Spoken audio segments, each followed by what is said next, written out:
The next step, machine's got paint in it, or in this case primer. The next step is to switch it to the gun, which is in line with this hose right here. And you go get the gun. One thing I didn't say right there is that I turn the pressure back down. Right, the machine's not running. You gotta do that. So now I gotta purge whatever is in this full length of hose. Start cycling the paint through the line. So there's probably paint thinner in here. So I go over to my spit bucket, press the trigger down, fully open up the gun, and I aim it into the can. And then I start cranking up the speed. You gotta do it in that order, because if you had this pressurized and you hit the trigger, it's gonna shoot. It's gonna happen to you when you do this, and you'll learn. So trigger on, turn the dial it up. And so it's about 25 seconds. I'll do like 1 Mississippi, 2 Mississippi, up to 25, until the material starts working through the gun. The other thing is you can just look at it, looking at the wall, you can see clearly it's come through now. I'll still hold it down for another few seconds to be sure. And now we're good to go. Small detail, when I'm using the can of paint, I'll take the lid off and I tuck it underneath the spray, because it's out of the way, nobody can step on it, it's not gonna get shit on it, and then you know where it is at all times. So this one's ready to go. Now we just need to put the rack. This is called a rack. It's actually called a rack X or rack 10. This is the only one that we use really. Blue versus like, a lot of these guns come with an orange tip. That Chinese one's got like a reddish tip to it. Blue is the only one we ever use. And the reason is that it's the only one that can receive these green tips, which is an FFLP, which means fine finish, low pressure. So we want as low pressure as we can in order to distribute the paint so that there's not overspray all over the place. You multiply by 2, you're a foot away from the surface. A 3 tip is a 6-inch fan. So typically we use 308s, we use 517s. Outside we're using like 514. I'll explain what the last 2 numbers are. But the 5 means a 10-inch fan. Sometimes inside if I'm priming, if I was to be the one that primed this place, I would use a 6, which is a 12-inch fan. And you can just really fucking get a lot done at that amount of time. 3's like pretty good for spraying your trim. I've come to find some guys use 2, it's only a 4-inch fan. I like the 6-inch fan. And then the last 2 numbers are the orifice size. So 08 is like 0.08 millimeters or something like that. It's really small. If you look through this, you can see a tiny little speck of light. Look through the window there. Through the whole side. So that's how you know it's clear and open. If you're cleaning the tips, you kind of want to try to look for that. You unplug that sprayer, you're going to move the fan over and actually plug it into the top of the fan.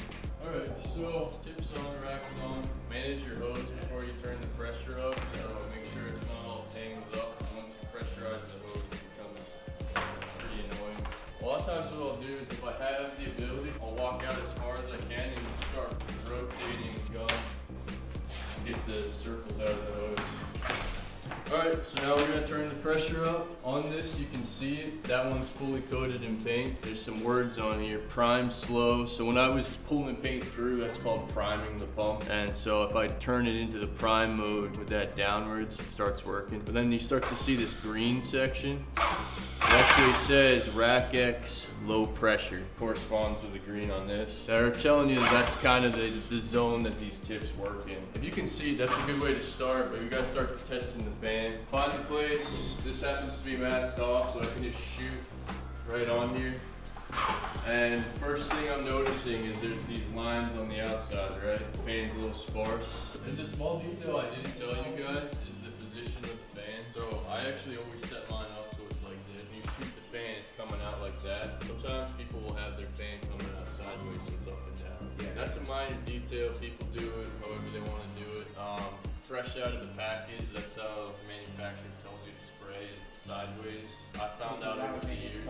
They make it like that. I found over the years that in terms of body mechanics, it's actually a lot easier for me to like do a lot and do it with high quality. That's just what I found for me.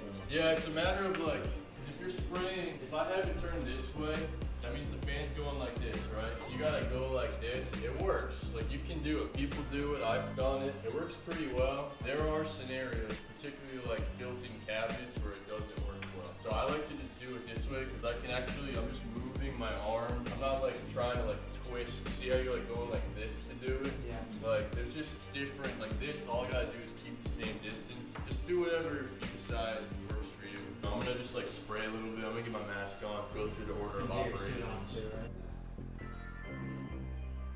You could take, I brought an extra set of cartridges. Order of operations for spraying any kind of window frame, door frame, casing. If you do the inside, you do either the inside or the outside. You start with the outside edges first, and you do the inside component next, and then you follow up by what I call the flats. Like the flat portion you see out. If there's a window sill, they don't really have window sill, true window sill. I'm still gonna do this portion last. If there's traditional window sill, that's a part of the window that people will like tend to touch, so that's the area you want moved the most. And what happens is while you're spraying something, when the spray is in the air, it settles in a downward direction obviously. And so if you were to do the window sill first, they just feel furry at the end. So that's why we do it that way. Works really well. Hose management is like going to be key. Where you have the gun in space, I'll always grab a section of the whip. I'll grab about this much on the gun, just so I can control it. Because if I'm just holding this, I got all that that I'm fighting against. I'll hold this in my hands, I got control over it. So I usually start down bottom, work my way up. I'll do like these 3 sections if I can. So the distance that you are is going to change depending on how quickly you move.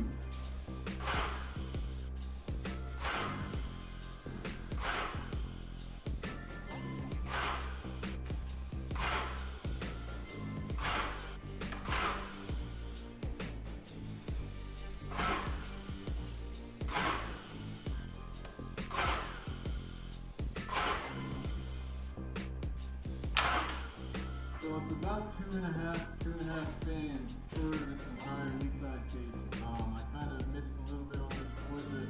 The bare wood's gonna suck up paint like a lot, so we'll go over it a couple of times.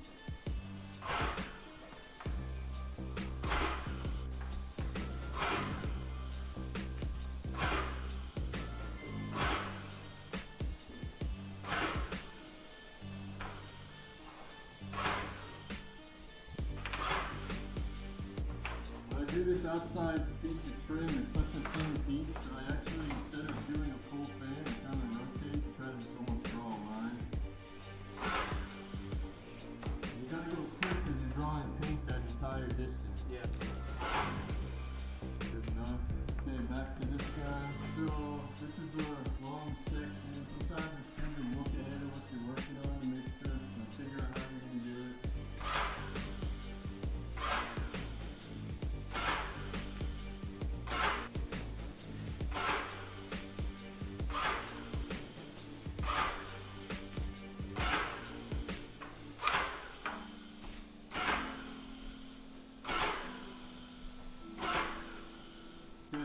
Still this piece to go across, then the inside component, or inside bottom.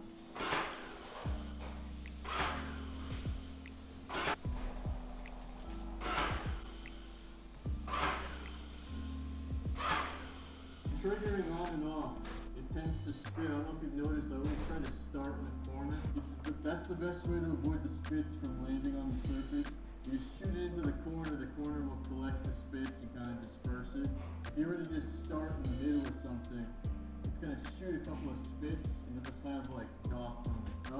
You just gotta let it chill and dry and sand it out. The more nuanced and experience you get, you can kind of figure out ways to like punch it a little bit so it'll flatten itself out. But for the most part, you just try to avoid it. And by starting in the corner, so it's got another tone on it.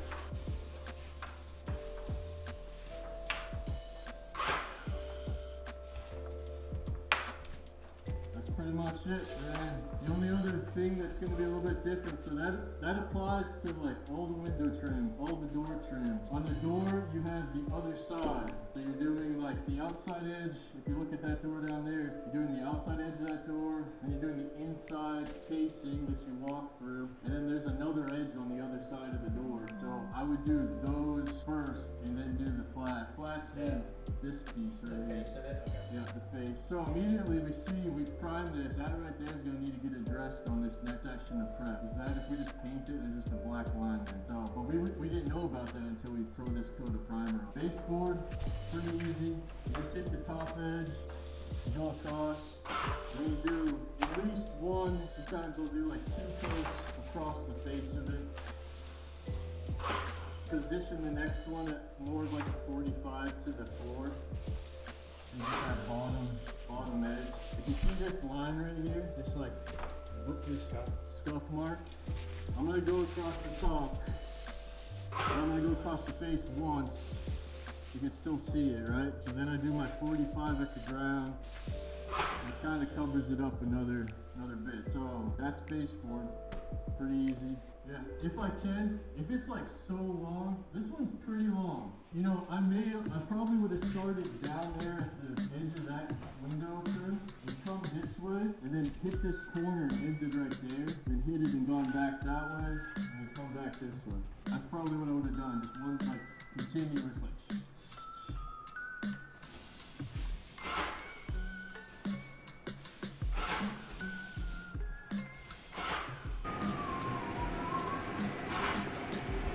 Alright, pause. So, first thing is keep the same distance away from whatever you're working on the entire time. You kind of pivoted where your arm meets your shoulder.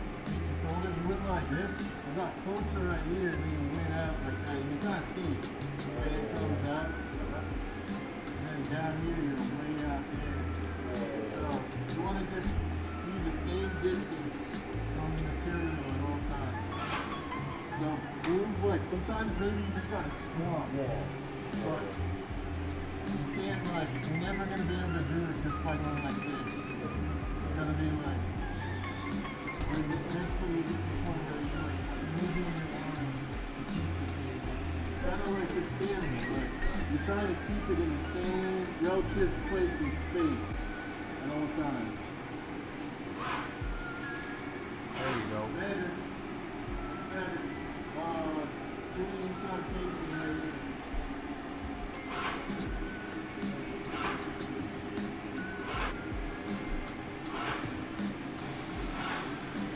That's pretty good on the left. Don't add any more slime in there. Yeah, that's fine.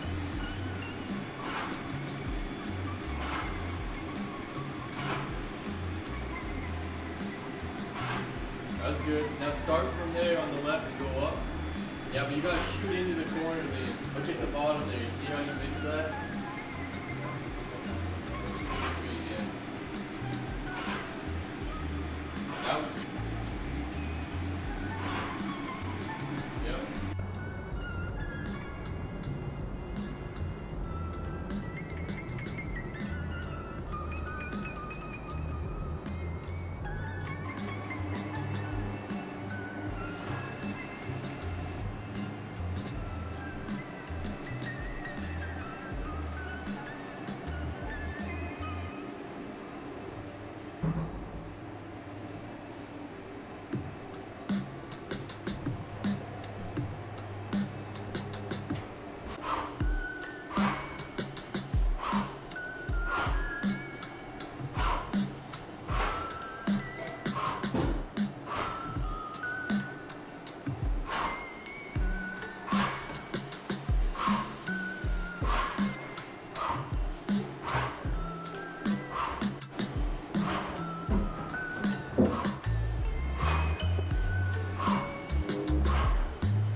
All right, I got this section double coated. Just put a new layer of top coat on, so everything is pretty wet, looking good as well. I don't see any sags or drips anywhere. We got all this trim done, all the way down to the floorboards, coming across, stopping at that corner, coming up. We got all this second coated. We're gonna let this dry and then work our way around this section, that window, the trim board at the bottom, that section up top, this full section right here, inside and out, this over here, right over in that corner, the bottom trim, and then that room over in the side.